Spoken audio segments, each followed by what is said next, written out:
नमस्कार दोस्तों, कैसे हैं आप लोग। मैं एक बार फिर से स्वागत करती हूँ लाइब्रेरियन एम्बिशन क्लासेस में। दोस्तों, हम लोग कोलन पढ़ रहे थे, अभी हम लोग कोलन को कंटिन्यू ही रखेंगे और आज का हम लोग का टॉपिक है आइसोलेट।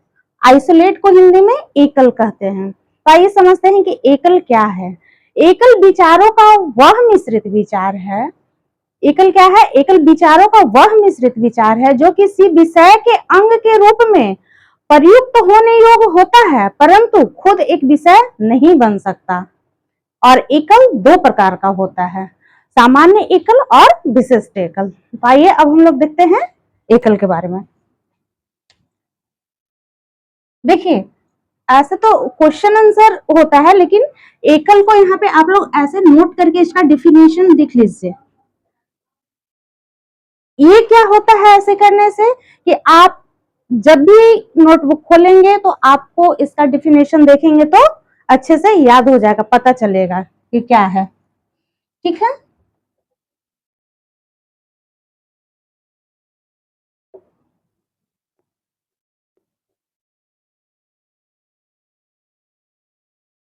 एकल विचारों का वह मिश्रित विचार है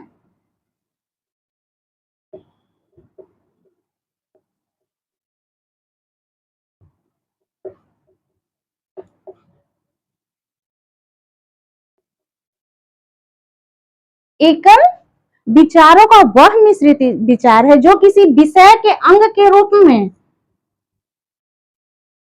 जो किसी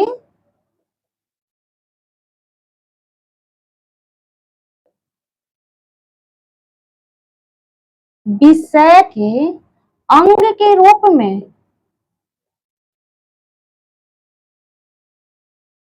जो किसी विषय के अंग के रूप में प्रयुक्त होने योग्य होता है परंतु खुद एक विषय नहीं बन सकता।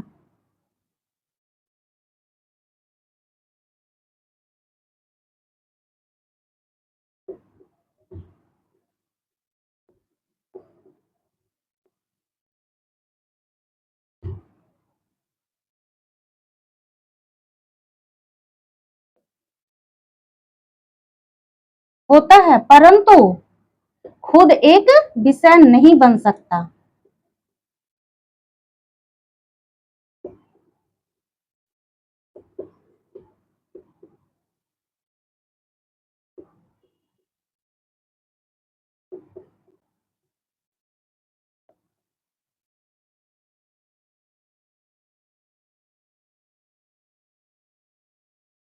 प्रयुक्त होने योग्य होता है परंतु खुद एक विषय नहीं बन सकता।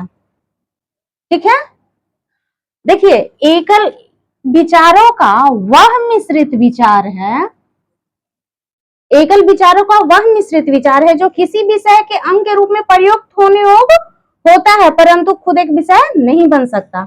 आप बस सिर्फ इतना ही याद रखिएगा कि एकल विचारों का वह मिश्रित विचार है जो खुद एक विषय नहीं बन सकता। इतना, कम से कम इतना भी याद रखिएगा, वह मिश्रित विचार है जो खुद एक विषय नहीं बन सकता। अब क्वेश्चन है कि एकल कितने प्रकार के होते हैं।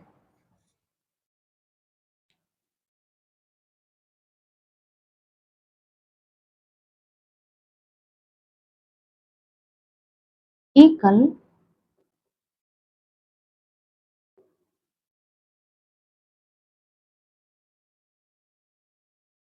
कितने प्रकार के होते हैं।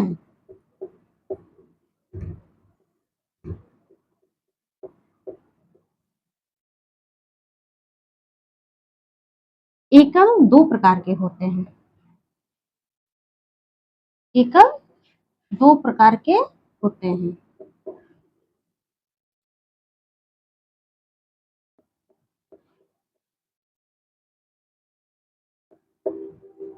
पहला है सामान्य एकल,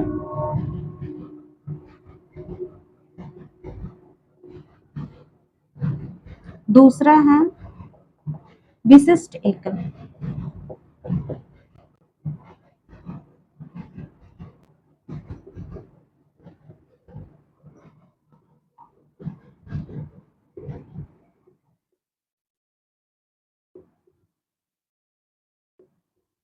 कॉमन आइसोलेट्स और स्पेशल आइसोलेट।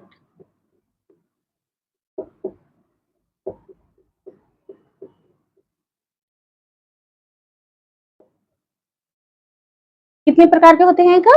2 प्रकार के। फर्स्ट है कॉमन आइसोलेट और दूसरा है क्या? स्पेशल आइसोलेट, यानी कि विशिष्ट आइसोलेट। तो हम लोग को कॉमन आइसोलेट पढ़ना है, हम लोग को कॉमन आइसोलेट पढ़ना है, विशिष्ट आइसोलेट हम लोग को नहीं पढ़ना है। ठीक है, तो आइए अब हम लोग आगे देखते हैं कॉमन आइसोलेट के बारे में।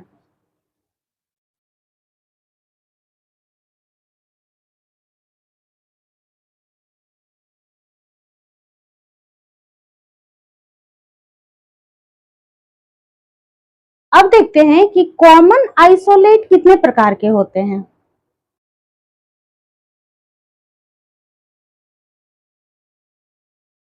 अब देखते हैं कि कॉमन आइसोलेट कितने प्रकार के होते हैं।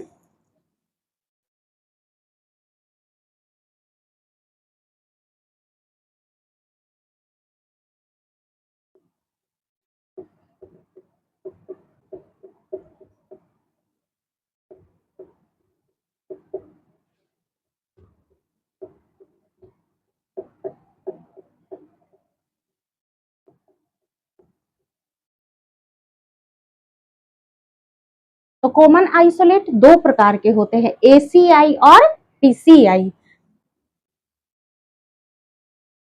ACI फर्स्ट हो गया और सेकंड हो गया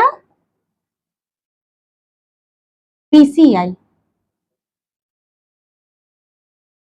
ठीक है, ACI, ACI को क्या कहते हैं? पूर्ववर्ती, पूर्ववर्ती सामान्य आइसोलेट, सॉरी पूर्ववर्ती सामान्य एकल। और इसको क्या कहते हैं? PCI को परवर्ती, परवर्ती सामान्य एकल।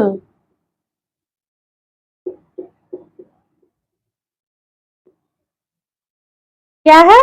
पूर्ववर्ती सामान्य एकल ACI और PCI हो गया परवर्ती सामान्य एकल। आइए देखते हैं कि ACI कहते किसे हैं। ACI क्या है कि जो किसी विषय के साथ आगे लगता है उसको ACI कहते हैं, और जो किसी विषय के पीछे लगता है उसको PCI कहते हैं। आइए अब इसका देखते हैं। देखिए ACI क्या है, ACI क्या है, इसको इंग्लिश में क्या बोलेंगे? Anti rising common isolate. Hindi में क्या बोलेंगे? पूर्ववर्ती, पूर्ववर्ती सामान्य एकल, पूर्ववर्ती सामान्य एकल। ठीक है, नोट करके ऐसे लिख लीजिएगा। ACI को किसी विषय के साथ जोड़ा जाता है, ACI को किसी विषय के साथ जोड़ा जाता है तो यह विषय के आगे स्थान लेता है। क्या करता है? विषय के आगे स्थान लेता है, और इसके उपयोग के लिए किसी भी योजक चिन्ह की आवश्यकता नहीं होगी। ठीक है, ये कहां स्थान लेता है? आगे स्थान लेता है। याद रखिएगा, सपोज अगर एग्जाम में कहीं पूछ भी दे ACI, तो ACI क्या है? पूर्ववर्ती और परवर्ती। पूर्ववर्ती में क्या हो गया? आगे हो गया, और परवर्ती में पीछे हो गया। तो पूर्ववर्ती ये क्या करता है? विषय के आगे स्थान लेता है, विषय के आगे स्थान लेता है, और इसमें किसी भी योजक चिन्ह की आवश्यकता नहीं होती है। लेकिन परवर्ती जो PCI है उसमें योजक चिन्ह की आवश्यकता होती है। याद रखिएगा, इसको विषय के साथ जोड़ा जाता है तो यह विषय के आगे स्थान लेता है क्योंकि ये पूर्ववर्ती है, और इसमें योजक चिन्ह की आवश्यकता नहीं होती है। मोस्ट इंपॉर्टेंट पूछेगा कि ACI में योजक चिन्ह की आवश्यकता होती है या नहीं होती है। ठीक है, तो क्या होती है? नहीं होती है। अब देखिए PCI किसे कहते हैं।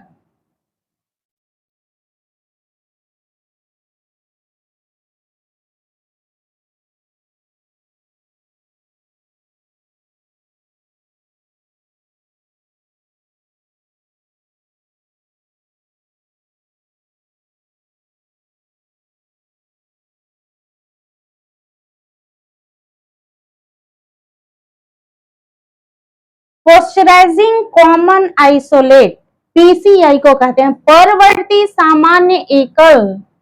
ठीक है, पीसीआई को किसी विषय के साथ जोड़ा जाता है तो यह विषय के पीछे स्थान लेता है। कहां स्थान लेता है? पीछे स्थान लेता है।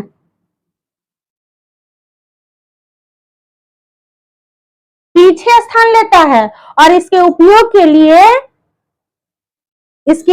लिए योजक चिन्ह की आवश्यकता होती है।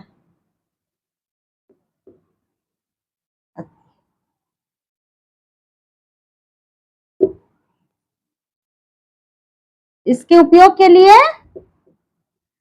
योजक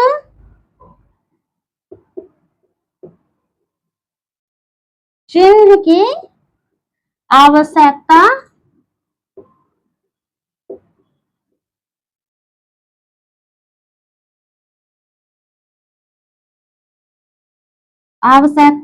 होती है। ठीक है, ठीक है, पीसीआई को किसी विषय के साथ जोड़ा जाता है तो यह विषय के पीछे स्थान लेता है। एसीआई आगे स्थान लेता था और पीसीआई पीछे स्थान लेता है। ठीक है, इसके उपयोग के लिए योजक चिन्ह की आवश्यकता होती है और एसीआई में आवश्यकता नहीं होती है और इसमें क्या है? आवश्यकता होती है। आप लोग इसको नोट कर लीजिए।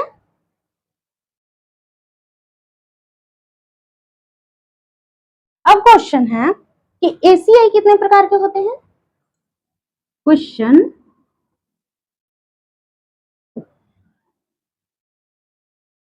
एसीआई कितने प्रकार के होते हैं?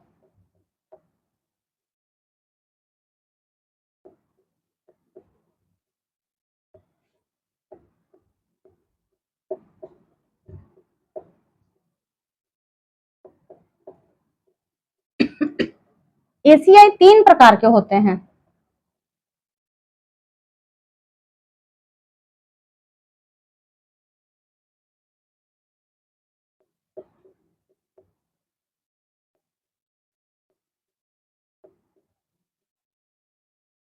एसीआई 3 प्रकार के होते हैं। पहला कौन है? स्थान पक्ष से पहले। पहला कौन है? स्थान पक्ष के पहले। दूसरा है स्थान पक्ष के बाद।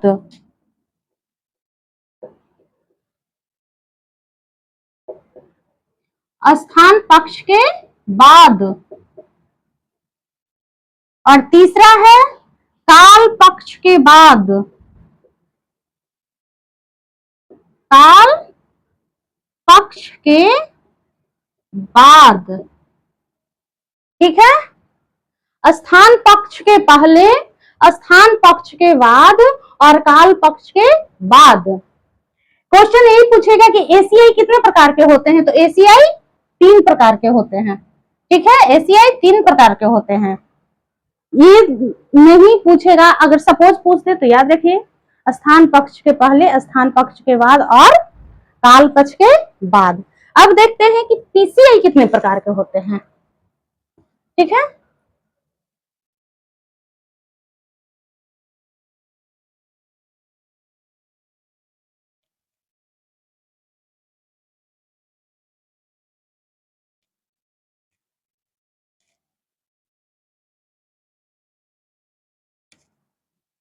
पीसीआई कितने प्रकार के होते हैं? तो पीसीआई 2 प्रकार के होते हैं।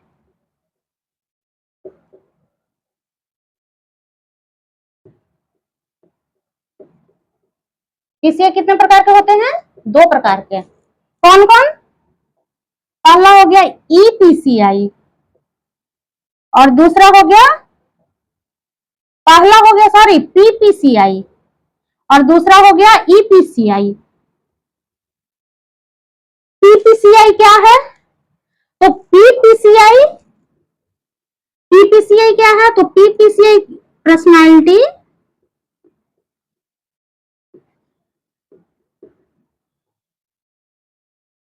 पर्सनालिटी पीसीआई,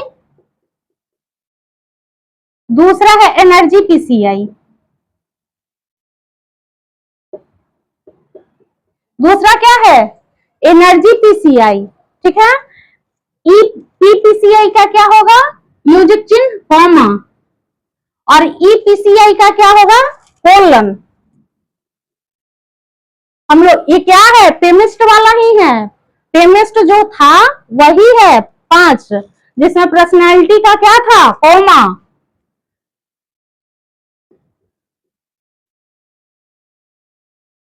पर्सनैलिटी का क्या था? कॉमा। और इस एनर्जी का क्या था? कोलन। एनर्जी का क्या था? कोलन। तो पीपीसीआई हो गया पर्सनैलिटी पीसीआई का क्या हो गया? चिन्ह कोमा, और एनर्जी पीसीआई का हो गया कोलन। चलिए अब आगे देखते हैं।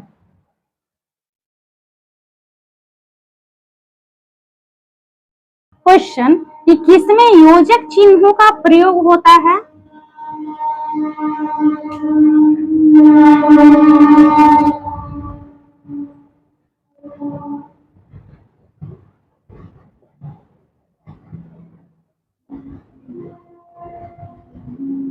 किसमें योजक चिन्हों का प्रयोग होता है?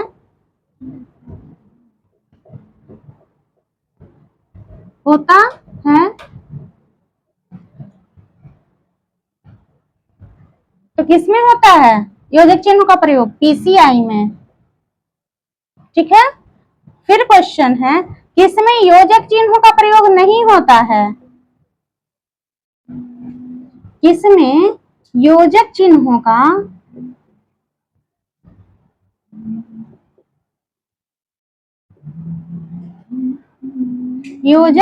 का प्रयोग नहीं होता है?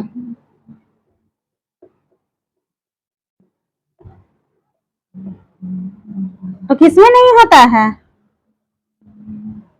एसीआई में। किसमें नहीं होता है? एसीआई में। इस तरह से क्वेश्चन देगा किसमें योजक चिन्हों का प्रयोग होता है? तो पीसीआई में होता है। किसमें योजक चिन्हों का प्रयोग नहीं होता है? तो एसीआई में। देखिए नोट करके ऐसे आप लोग लिख लीजिएगा। एसीआई के 7वें संस्करण में, एसीआई के 7वें संस्करण में डबल इन्वर्टेड कॉमा का प्रयोग किया गया था। इसको क्या करते हैं? Double inverted comma. ठीक है। एसीआई के 7वें संस्करण में डबल इन्वर्टेड कॉमा का प्रयोग किया गया था, जबकि उसके 6ठे संस्करण तक उसकी कोई योजक चिन्ह नहीं थे। और इसमें क्या किया गया? पीसीआई में 7वें संस्करण में एमपीसीआई को जोड़ा गया। एमपीसीआई क्या है?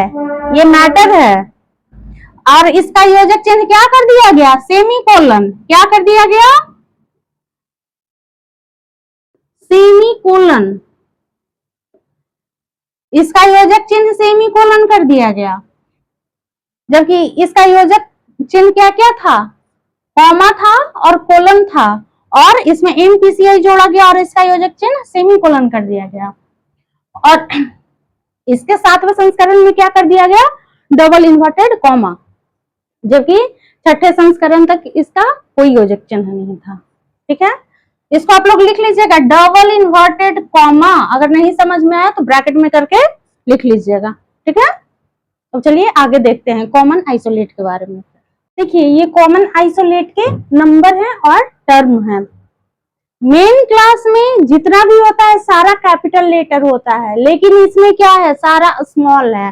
जैसे कि ए सी ए जितने नंबर हैं ये सारे स्मॉल हैं।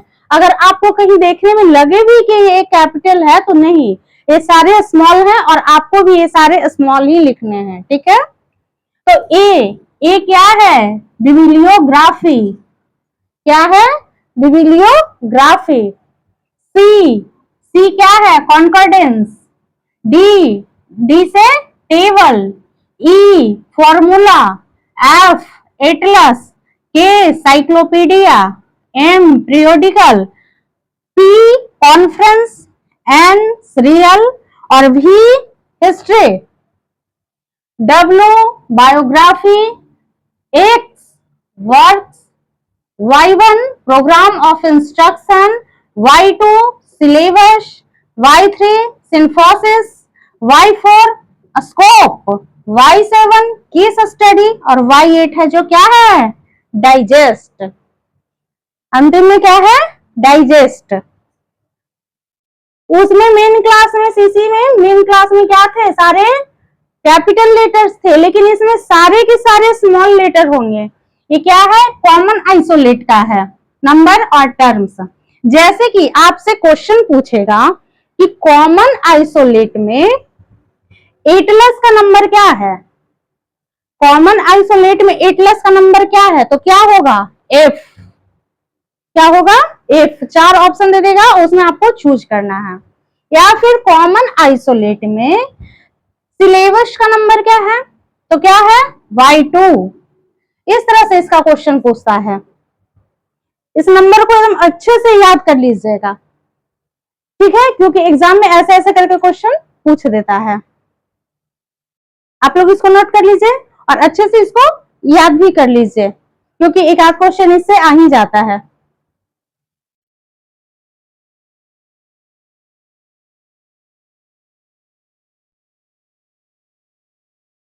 एक बार फिर से देख लीजिए, A bibliography, C concordance, D table,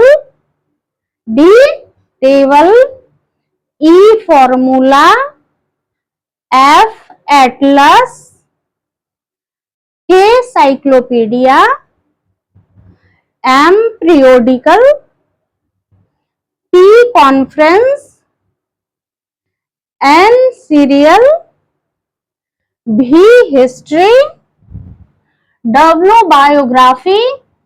देखिएगा, ए है बिबिलियोग्राफी और डब्ल्यू है क्या, biography. X work, Y1 program of instruction, Y2 syllabus, Y3 synopsis, Y4 scope, Y7 case study और Y8 है जो डाइजेस्ट। इतने अच्छे से बोल दिए ताकि आप लोग को लिखने में कोई दिक्कत नहीं हो। ठीक है, आज के लिए इतना ही, मिलते हैं फिर नेक्स्ट क्लास में।